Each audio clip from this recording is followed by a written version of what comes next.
Coming up, the New York Football Giants have the Minnesota Vikings on tap. What do we expect in this matchup as we start to look to what could be an NFC playoff clinching weekend for Big Blue? It's all coming up next.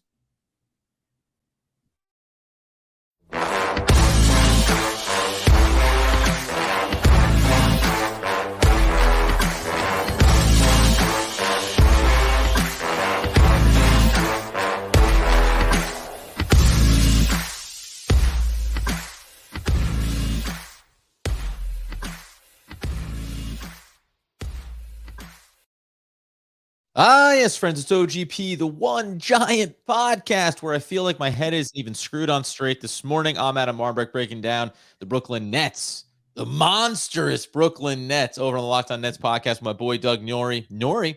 And over there, you're going to find one Andrew Makowitz. He is, of course, the season generation ticket holder, the healthy, wealthy, and wise. How are we, sir, man? Take control. You're like an Apple product that needs its system. There's a new version of the Mojave or Mosaic or whatever it's going to be. You probably need to download it. I feel like you're a little stressed. Is everything okay? I know we're going into the holidays.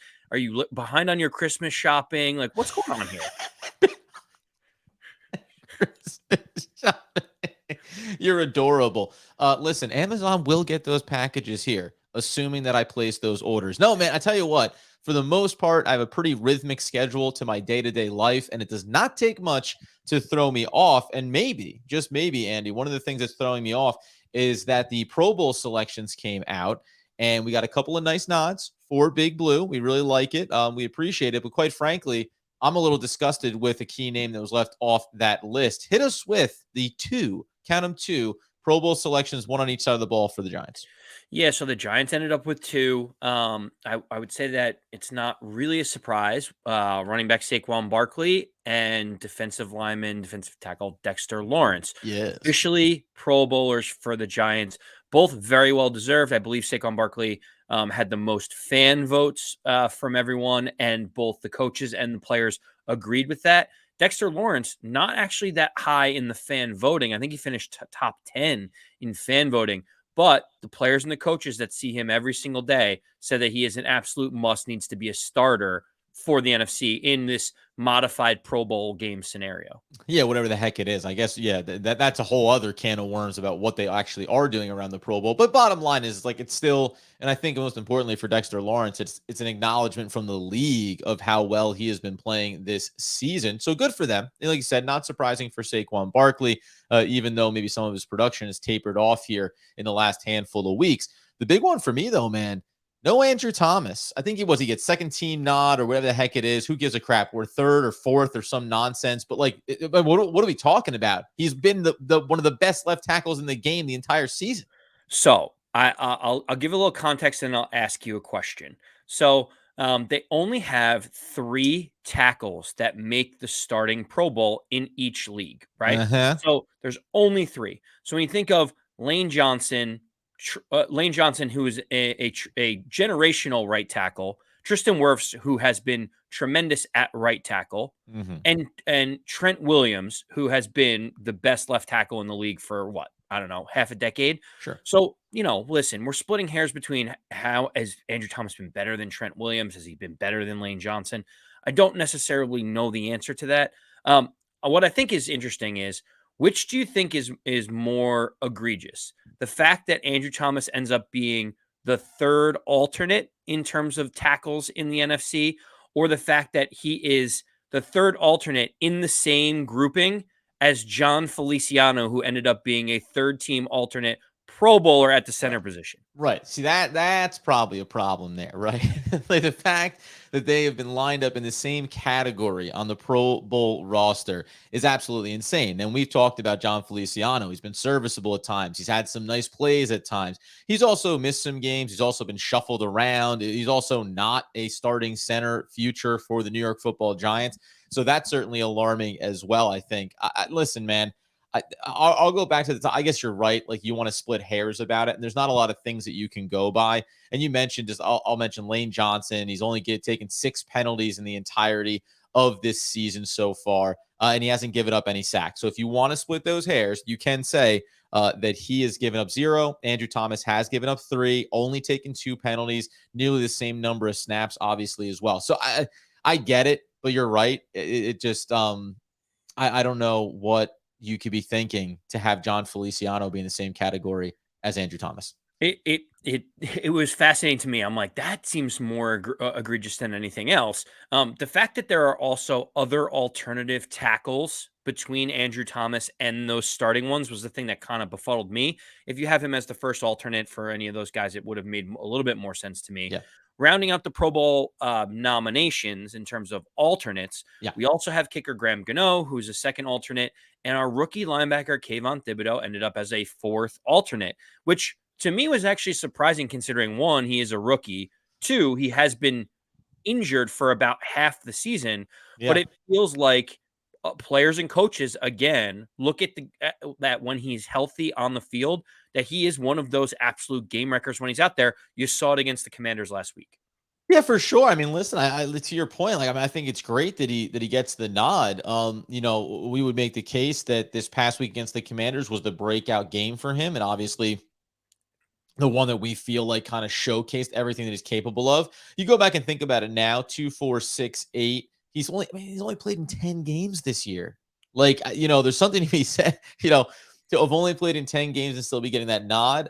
This is weird for me to kind of talk out of both sides of my mouth. That one, I think Kayvon Thibodeau is going to be excellent. I think he's performed really well for the Giants. And this just this feels like name recognition. Like, if you're going to sit here and have Kayvon Thibodeau make it because of where he was probably drafted, and then he has some flashy plays, and the fans probably, I don't know if you said you had the fan voting up.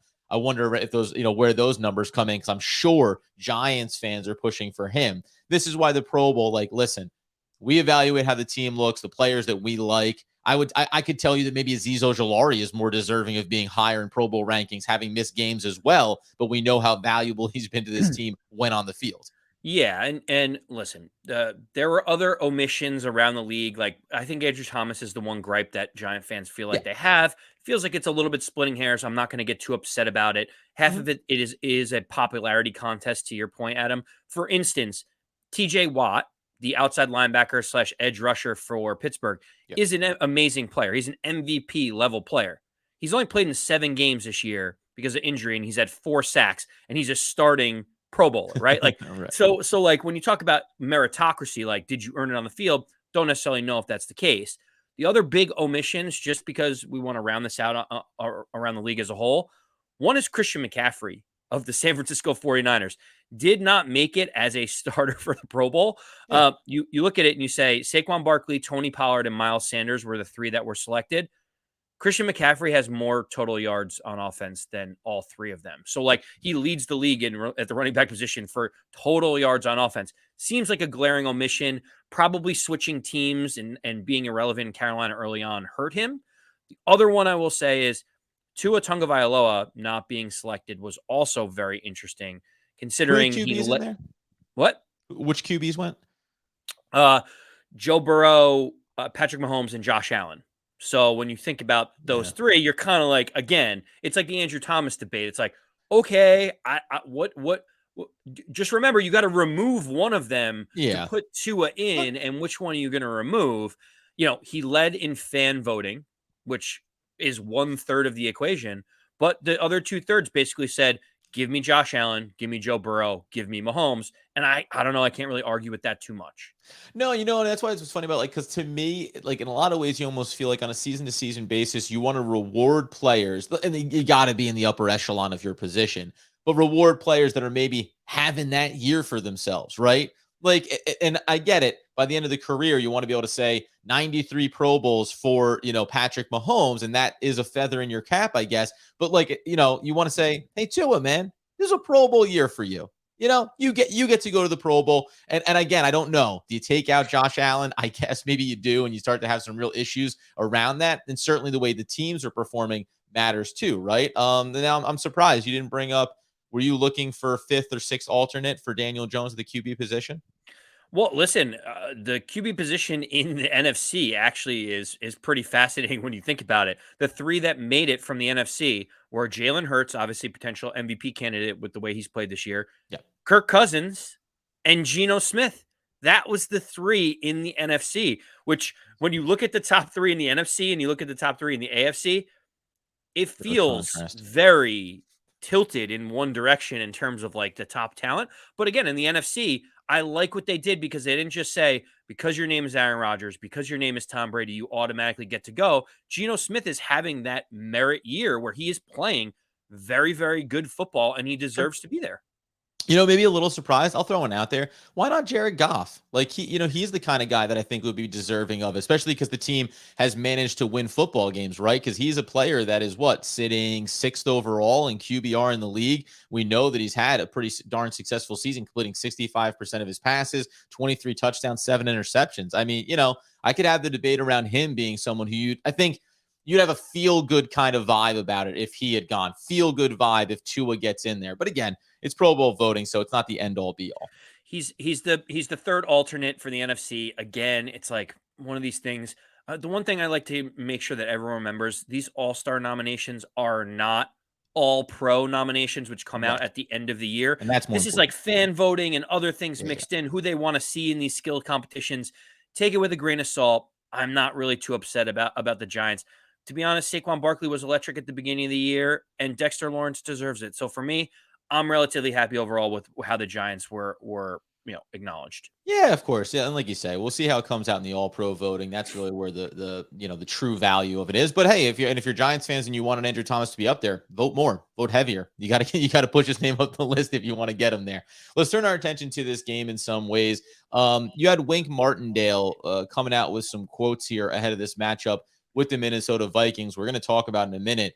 Obviously, an explosive offense and whether or not there's a recipe or a path or a track that the Giants could have success in this game. But what did Wink talk about? Yeah, it's funny. He kind of stole the show at some of the press conferences. They were asking him different questions, and this was from I believe Monday or Tuesday. But they asked Wink Martindale about Vikings head coach Kevin O'Connell, and he came back and said, "I'm the blue collar guy going against Harry Styles," which I Okay, thought was a I didn't peg Wink Martindale as a guy who even knew who Harry Styles was, right? that's Like that right. was the first thing that I was surprised about. Harry Um, Connick Jr. I might think could be in his wheelhouse, but yeah, yeah. yes. Anyone that is at least Wink Martindale's age or older Mhm. probably fits a little bit more than Harry Styles. It is funny that he's kind of, and then he talked about how great of a coach he was, how I'm a bring your lunch pail guy. He's a pretty boy, like making some jokes in jest. But I'm surprised to see Wink Martindale kind of mixing it up and being as outwardly fun with the media as he is. The other thing that Wink came out and said, and this is from Jordan Renan specifically, he went around the room to the defensive team and said, Justin Jefferson is a top 2 wide receiver in the NFL, Sure. and he's not number 2. So basically, what Wink Martindale is saying is Justin Jefferson is the best NFL wide receiver today, which, Adam, it's how the cool kids describe someone being number 1. It's like, Yeah, I he's guess top it 2, but must he's not be. I 2. tell you what, So Wink is a lot more hip to the trends right now than I am because and I feel like Wink, during breaks at practice, is scrolling through TikTok at this point because Mhm. he's using all the phrases and saying that some of the younger people are using. In fact, he even knows who Harry Styles is. It is interesting. Wink is already building the team up, saying we know Justin Jefferson is amazing. Yeah. We know that Adoree Jackson is unlikely to play in this circumstance. This feels like a very, very difficult situation for Wink Martindale's defense. Yeah, man, just real quick here. I mean, there's a lot of mixing of metaphors here. He's Harry Styles. I'm a lunch pail. I just don't know. Again, and I don't know what, it's like you got to stay in the same lane when you're trying to describe what someone else is versus you, right? You say he's the guy in the suit and tie. He's up on the 51st floor writing checks while I'm down there building the foundation of the building. And, I just Wink. I love where your energy's at here, but you seem like Yeah, you're like all over I'm the a place. construction worker, he's a male model, like keep it the same type of level. Yes, I totally get what you're saying here. Anyway, that being the case, yeah, I mean, I guess this does feed into a little bit just the update around the injuries as well. Xavier McKinney is far further away from returning than not here. I don't know what it's going to look like for him It looked like some of the indications are that when they got him out of that cast, the hand, the fingers, it's just there's going to be a lot that has to happen there. So that's a concern in the totality of the remainder of the season. But the Adoree Jackson one is really interesting, man, because we said he was pushing close to coming back for Washington. Now we're kind of getting a sense that maybe not for the Vikings either. I may be getting a little bit of a sense here from the Giants, and we've seen this before this season, where they're starting to put some of their eggs into the Indianapolis Colts basket here, and just thinking about with all the firepower, Jefferson and otherwise, that the Vikings are going to have. We just saw them explode for 30 points in a single half. That maybe it's like, hey, are we going to risk something in a game that we don't necessarily think we're going to be able to stymie this Vikings offense, who I think the biggest concern you have to have between Cook and Jefferson, and then remember, they went out and got Hawkinson from the Detroit Lions. Like, it's that you can have them not have success for 3 series and then one play. It's 7 points, right? Like, that's, I think, the biggest concern for the Giants coming into this one, and for Wink Martindale on the defense. Yeah, and the problem with Minnesota is they are a very, very dynamic offense. They are a they're a team that you understand exactly what they are. They are really good on offense and really bad on defense.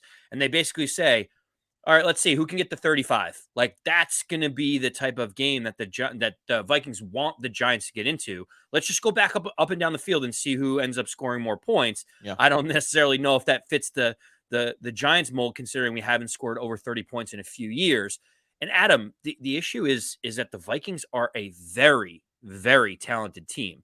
To give you an example, the Giants had 2 Pro Bowlers, and they had 4 different Giants be alternates. The Vikings, on the other hand, had 5 players that were selected as Pro Bowl starters. And we talk about Kirk Cousins, Justin Jefferson, tight end TJ Hawkinson, linebacker Zadarius Smith, and long snapper Andrew DePaula.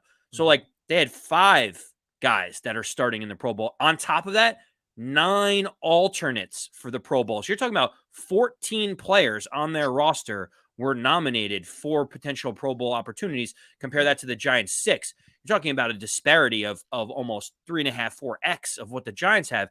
The talent disparity on the field is going to be the first thing I think the Giants need to overcome. Yeah, I mean, listen, by the way, footnote, Tay Crowder ended up back on the practice squad for the Giants. I was going to save that for at the end of the day. Yeah. We were bringing in reinforcements. We signed this guy that was starting at the beginning of the season for a playoff caliber team. And then it's like the Spider-Man thing where they look at each other like, wait, Tay Crowder's back? You're here? I'm here? So, I mean, I'll just gild the lily on our at the end of the show here, but I'll just say that I think it's a good thing for him, because remember yesterday I said, hey, wish him nothing but the best. Hopefully he catches on somewhere. We know maybe wants to get out of there, wants to have an opportunity. The fact that he came back maybe is an indication that he understands where the deficiencies are in his game, and a guy like Wink Martindale saying, hey, if you want to come back into the fold here, like, we'll keep working with you. You're still a young player, right? So the Giants can't afford just to be throwing potential young talent out the window. So good for him. Glad he's back in the fold. Don't anticipate him getting back onto the field here for the Giants this season, unless, as I say, fingers crossed, injuries obviously can be a factor. But, when you talk about, here's what I think is interesting. Dynamic offense for the Vikings, explosive team. What are they going to do? How are they going to stop them? And I do go back and look at the Giants and the Detroit Lions game, because we just mentioned Jared Goff, really high-powered, obviously throwing quarterback. He's done a lot of good this season. In that game, the Giants defensively held him 17 of 26 for $165. Now, remember, 160 yards on the ground, so it was kind of a pick your poison, and you got poisoned by the legs. And they did that really with everybody, too, because it was Jackson running for 66, Williams for 64, and then Swift contributing as he was coming back from an injury there, just 20 yards. On the other side of it, though, a bad defense for Detroit, right? And this is the game where Daniel Jones, they're not necessarily on him per se, but 2 interceptions, threw for 341 yards in this game. Only 89 yards on the ground, not enough from Saquon Barkley, 15 for 22. I find it fascinating because on the one hand, you look at that game, you lose 31-18, and you think, even against a bad defense, you were only able to score 18 points. So what? Okay, Minnesota's terrible defensively. The quality, as you point out, with all of those Pro Bowl selections and the alternates, they're just a deeper, better team overall. And yet, like, I have to look at that and say, Daniel Jones was capable of throwing for 300 plus yards against that defense. You're going to have to find a way to manufacture that. I'm I am a little bit of two minds on this because I think you're only a couple moments away from that being a much different game against Detroit, obviously, at least it being closer, right? A 31-30 game, a 35-31, even if you lose. But do you think, because I said it for the Washington game, I want to see the Giants be explosive. I want to see Daniel Jones with the ball in his hands. And ultimately, it was take what they're giving you and be comfortable with it. Do you think that they'll be more explosive offensively through the passing game in this one? Because even being a bad defense, they still have really good safeties and a zone defensive look that I think is almost going to feed into the take what you can get, don't be too risky through the passing game. I go back and forth on this because we all know that the Could you Vikings tell that I was defense, doing the same thing there? Jesus, yeah, yeah. like it because it's difficult because do you let the defense dictate how you want to run your offense, or do you say our offense is successful when we do X and we're going Yeah. to keep with that game plan? I think that's the decision that Kafka and Dayball need to make is what type of offense do we want? They are 31st in the league out of 32 teams in almost every statistical pass defense category. They give up so many yards in the passing game, Adam, Mhm. that the Giants have to take advantage of that. I don't know necessarily if it's going to be short, quick hits or it's going to be deep balls. You mentioned Harrison Smith as a safety, one of the best in the league, but the Giants are going to have to throw the football. Like Yeah. they are. Daniel Jones threw it 32 times against the Washington Commanders. He will have to go over 32 times in this game. Like there's no question in my mind. The So only let me ask you: would you rather, because you keep going with the way you look at it, but like, would you rather the Giants come out of the gates firing, or would you want to see them try the tried and true method of, hey, we run the ball, if we can, drag out a couple of drives, put six on the board, and maybe find yourself midway through the second quarter having outpossessed the Vikings 14 minutes to 10, and also find yourself down, on one play, find yourself then down 14-7 at half. Well, the question that you need to ask is, do you think that Wink Martindale's defense can give resistance to this high-powered offense? Do you? Because what we looked at in the Commanders game was, listen, they played us, pretty even the last time we thought we had the better of them. They put up 20 points. Like we said it before, the first to 20 was going to win that game. We kind of knew where that was going to go, and Wink basically looked at the coaching staff and was like, we got 7 points for you. Just get us 13 more and we'll win this game. And they did that. I think I'll turn it back to you and say, this is a very high, I keep mentioning a high powered offense, but Adam, they score 25 points a game. They are 8th in the league in total points. They Yeah. manufacture things through the air. Kirk Cousins is playing great. I mean, knowing that they average 25 points, if I asked you to say over under on how many points the Vikings are going to score or how many the Giants are going to need in order to win this game, would you say that they can win it with 17 points? Can they win it with 20 points? No, Or are they no. going to have to outscore Minnesota in this game? That's the tough question I keep going back to. Yeah, and I think it's interesting too because to compare it to the even to the Detroit Lions game in the sense that Jared Goff, not a mobile quarterback, stays in the pocket. Same thing with Kirk Cousins, wants to hang in, wants to make the throw. That's comparable to thinking about Taylor Heineke, a little more mobile, a little more gutsy, obviously. But like, okay, is the Kayvon Thibodeau, Aziz Ojolari, Dexter Lawrence, Leonard William front? Can they get some pressure onto Kirk Cousins? Because I think, yeah, you're going to have these boomer bust plays, but again, go back to last week. It's not unlike, hey, if you can get home and get the strip fumble and recover and take it for a touchdown, well, that's a big needle mover. And honestly, like we've said this every single game here in the last handful of weeks, and especially through the losing streak for the Giants, when they don't get turnovers, the games can get out of hand on them very quickly. When they lose that turnover battle, it can go the wrong direction very quickly for them. So I think it comes down to offensively playing a clean game and trying to control the clock a little bit and then picking your spots, maybe taking a couple of shots. But again, defensively, they're going to have to find a way to not get beat over the top. And if you're going to give up 12 to 15 yards per play on a handful of downs, just accept that. Just don't give up the 55-yard touchdown. Don't give up the 55-yard run that Cooks had the other day, right? Like, because if you do that, then you're talking about 2 minutes, a 2-minute drive for the Vikings where they put 6 on the board, as opposed to, hey, go earn it. Because the less possessions you play on both sides is going to be in the favor of the Giants. I just feel like the Vikings play Jekyll and Hyde football, not only on their offense compared to their defense, but like look at the Colts game. that we just saw last weekend. The Minnesota Vikings were the exact team that we thought they were. Yeah. Down 33 to nothing at halftime, which means they're giving up over 30 points in a half, which is what the defense does. And their offense doesn't put up any points at all. And then you flip the script in the second half, and all of a sudden the offense puts up 36 points and the defense holds them to 3. It's like the tale of two halves. How could you Yeah. be so terrible on one side and then look like the most amazing team in the world? That's why I struggle with understanding what the Giants need to do. What did the Colts do in the first half that got them that huge lead? And then what did they deviate from in game plan wise to give up 36 points in the second half? Like, I'm obviously the Colts are a bad team for a reason, but the Giants need to look at that and say, wow, they scored 36 points in one half. Was it something the Colts did? They also scored 0 in the first half. Was it something the Colts did? Like, the Giants need to figure out if they can win this game not being a shootout. And if the answer is yes, then we have to just look at Daniel Jones and say, play the exact same way that you played against the Commanders.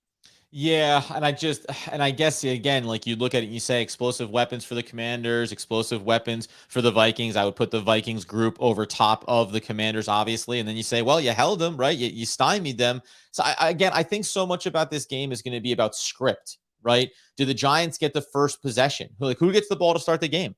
Is it the Vikings? And do they have an explosive play like they did in the second half against the Colts and it's 7-0? Well, now you're behind the 8 ball. And the Giants may come out and say, you know what? Stick to our game plan. Let's get Saquon going. Remember, didn't have a great first half against the Commanders, came on in the second half. Okay, let's get them going here. What if you have to punt? Right? What if you have to punt and the Vikings get the ball back and then they get another quick score? Like the Giants are going to have a really hard time, I think, playing from behind in this game. And again, only in so many ways because you haven't seen it to this point.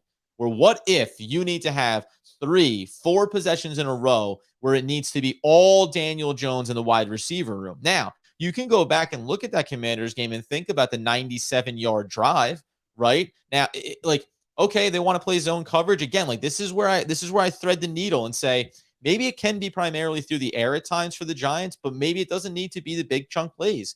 Like maybe it can just be we took 7, we took 9, we took 6, we took 11, and ultimately we drained 9 minutes off the clock in the second quarter and got ourselves a score. The critical part here, and I think I'd be very interested to see early in this game, key moments. If you're inside the Vikings 40, what are the choices that you're making on a 4th and 3, 4th and 4, right? Because the one thing I think we could all agree on here is I doubt that field goals are going to be as big a factor as you would want them to be in this game. Maybe in the closing moments, if the game is still tight. But if you're the Giants, I don't think you can have 4, let's say, 4 possessions on their side of the field and walk away getting 2 field goals and a couple of pin punts there. Like you're not going to be able to afford to do that. I think the Giants need to have 14 to 17 points potentially in the first half of this game. Yeah, it does feel like because the Giants are so deficient at the skill positions on offense, it doesn't feel like the big chunk play, like the big over the top plays, 70 yards to Slayton is necessarily going to be there in this game. So when you think about that, if we can't score quickly with Minnesota, then we need to keep Minnesota's offense off the field. To your point, time and possession feels almost more important in this game than it does in the Washington game, where Kayvon Thibodeau gets a sack. Giants are winning the whole time. Game script kind of changes a little bit. I do think the Giants need to have that possession. And if Minnesota is going to give you 7-yard out routes to Richie James, and they're going to give Slayton a crossing route underneath, Saquon Barkley getting 5 yards a clip, like that Yeah. is going to be the way the Giants bleed the clock. So that if there is a mistake on offense, a drop pass, an incompletion, a big sack by Ojulari, we get them off the field. There's just less opportunities for Jefferson to be Jefferson and Dalvin Cook to be Dalvin Cook. And let's just, man, like, let's also, there's something else that I've been like looking at in the last couple of weeks here that have been bothering me, I think, more and more, and just understanding, like, where do we stand here? The Giants have 88 penalties this season. That is 2, 4, 6, 7, 8, ninth worst in the league. And the teams ahead of them are not the kind of teams you expect, that you would expect to be having good seasons. The Denver Broncos, the Raiders, who are trying to be resurgent, but an undisciplined team, the Cardinals, the Saints. By the way, the Seattle Seahawks are there too, and even the Dallas Cowboys. But in some of these instances, like Seattle and like Dallas, for example, why can you overcome penalties?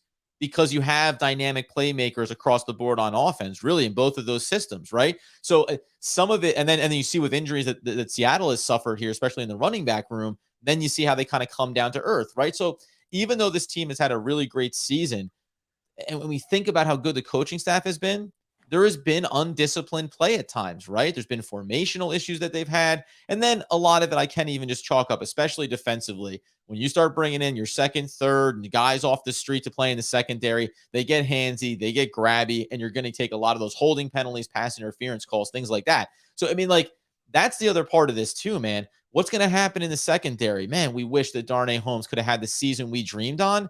But you know what we have to accept is that, like, more often than not, he starts to grab at dudes when he's getting beat. Like, if he's in the mix here on the field, you're going to have real issues there as well. It's actually surprising that the Giants are that high in penalties and still winning football games because they generally don't have the talent or the explosive plays to overcome it. When you get a holding penalty on first or second down and you're in second and 20, the Giants are not built to pick up those first downs, generally speaking. They don't have the Patrick Mahomes or the Tyreek Hill to throw it over the top of the defense to get the big yards. So that's surprising, but it shows. And ironically, by the way, they're closer to 20 in terms of penalty yardage, which means that it's a lot of false start, right? Formation, a little 5-yard penalties. It's not big things down the field. The defense doesn't even surrender those huge plays, but they're giving up the little ones that in a lot of ways sustain drives, extra set of downs, and that can really start to compound. Yeah, well, I mean, the big thing, and I'll say, outside of Daniel Jones and the way that he throws the ball, Mm, Daniel Jones has been very, very good about not turning the ball over and making sure. sure that we're not putting our defense at a disadvantage. The games where he did turn the ball over, like you mentioned, the Detroit game, the game script flips and we're playing from behind and we have no chance. But Yeah. Daniel Jones, lowest fumble rate of any quarterback that started all their games in the league, and lowest interception rate of any quarterback over 100 attempts. Adam, that is huge because you just don't want to put the defense at a disadvantage. They do the bend don't break a lot under Wink. Obviously we saw that against the Commanders quite a bit. We just can't continually put them in bad situations. Like the more times we do that, the more chances there are that Justin Jefferson's going to make an all-pro level play. And so, the Giants have been good in the turnover margin. They 0.3 in the plus category in turnover margin per game is good for sixth in the league. So the Right. Giants have been Right. efficient, even though the defense hasn't been producing that many turnovers. The offense has been, holding on to the football properly. That's funny. It's a crazy dynamic that they're very disciplined in the turnover game, but they're not as disciplined in the penalty game. Something the Giants need to clean up to have success against Minnesota. Yeah, and I'm actually just looking over this, and we'll get ourselves out the door here in a second. We'll come back in. We'll talk a bit more about this tomorrow. Give our predictions, obviously, some fantasy things as well. But inside of these 88 total, so false start penalties not really a problem for the Giants overall. There are teams that are far worse: New Orleans, Denver, Arizona, Tampa Bay, Jacksonville. They're very much in the probably like the middle of the road when it comes to that. But guess what? They do have 9 defensive pass interference. Defensive holding penalties. And it's not going to be among the worst, but it's up there. And I really, when you look at all these penalties on both sides of the ball, it's like mild inconsistencies consistently. Like that's actually what it comes down to. They're not egregious in any one category, but then at the end of it, you go, oh, but they are one of the worst teams in terms of taking penalties. And too, I said they had 88 penalties. I went over and looked at this, and I'll just try to get this up here really quickly here on the Giants. When you look at these last handful of games, I had 32 penalties marked down here for the Giants going back to, and I just want to make sure how many weeks this actually would add up to. They had 32 penalties going through from the Detroit Lions game on, right? So you're talking about over the last 1, 2, 3, 4, over 5 games, they've taken 32 penalties. So that means they had over their first 11 games, they only had 50 penalties, right? So like there's also been this. And by the way, they took 8 penalties against Tennessee in week 1. So they weren't good to start the year. They got onto this great rhythm for weeks 3, 4, 5, 6, 7, 8, 9. And now they're kind of seeing things crumble. I think a lot of it has to do with injuries, obviously, but there's a little bit of coming back to the mean, to your point about, hey, the talent level, right? For the Minnesota Vikings in most weeks for the Giants. They are outmatched in those categories. And that's where you start to see some of these issues come up. It's going to be interesting to see if they can safeguard against that, very much specifically on the defensive side of the ball. At the end of the day, Adam, Sure. We have an enormous matchup on Saturday, Yeah, 1 we do. o'clock against the Minnesota Vikings. Who would have thought the Vikings are 11-3 and the number 2 seed right now in the NFC, and the Yeah. Giants are 3.5-point underdogs? Who would have thought that Giant fans this late in the season with a chance to clinch a playoff berth would feel confident going into a game against a team that has an 11-3 record and it is second in the NFC? I never would have expected it, but this is where the Giants are. We got to be excited for the game, and man, this is going to be a big game for not only Daniel Jones but the entire New York Giant team. Yeah, 100%, man. Listen, we'll talk tomorrow about which way we think the game script is going to go. How high will this point total be? But we said this now for a few weeks, man. Meaningful games in December that really matters. I mentioned yesterday on yesterday's episode, I'm going to say it all the time. I want it on record. Giants can run the table and potentially surpass the Dallas Cowboys for that 5th seed. You can dream on different versions of things for Big Blue. That's what matters here. And they thankfully are in that position where that's possible. It'll all start by watching the Eagles Cowboys game. And then obviously Christmas Eve, baby. Christmas Eve, the New York Football Giants against the Minnesota Vikings. Get over to YouTube, man. We're doing that thing, pushing towards 2,000. Get the podcast on the feed wherever you get those needs fulfilled. And as Andy would want, need, and a demand that people know. As always, let's go Big Blue.